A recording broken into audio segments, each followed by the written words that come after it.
Iowa voter Doug Anthony knows he will be supporting a Republican in the 2024 presidential election, but 6 months before the 2024 Iowa caucus, his state's first-in-the-nation contest to pick a Republican nominee, Anthony says he is still undecided on who he wants to lead the party. I'm leaning toward Ron DeSantis. There's no excuses this time.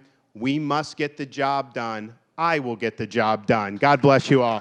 The Florida governor trails former President Donald Trump in polling among Republican voters in Iowa, as Trump's lead remains steady despite voters like Anthony looking for a candidate they see as more electable. The objective is to beat Joe Biden.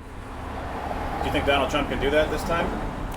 I don't think Donald Trump can beat Joe Biden. I think he's got a lot of baggage. Anthony is a voter who candidates like DeSantis and former Arkansas Governor Asa Hutchinson are trying to court in an effort to overtake Trump as the frontrunner.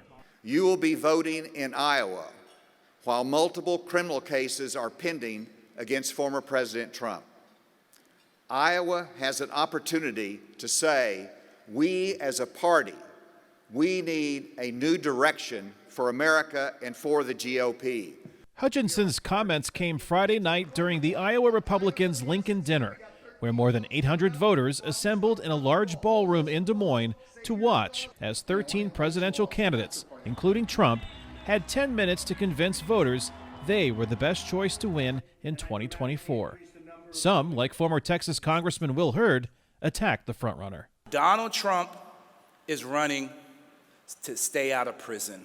In one of the few times Trump strayed from his prepared remarks, he brushed aside his legal issues. If I weren't running, I would have nobody coming after me. Because I think they're all bogus. Trump supporter Sandy Cranston believes the former president's pending criminal cases are politically motivated.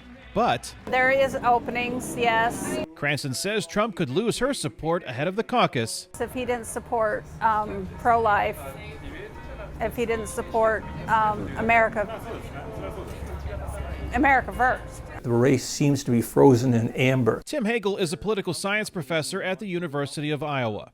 He says he believes there could be a shift in the polling and ultimately the race for the Republican nomination if more voters become turned off as Trump's legal issues pile up. Maybe at some point the dam will break. Maybe the thinking in that at some point people are going to say, okay, this is just too much. The clock is ticking for candidates to sharpen their messaging, gain momentum, and close the polling gap with Trump by the time ballots are cast in January.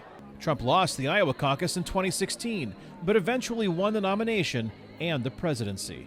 In 2020, he won the Iowa caucus, but lost the election to Joe Biden. If he wins Iowa this time, it probably means that he's going to get the nomination. Kane, Farabaugh, VOA News, Des Moines, Iowa.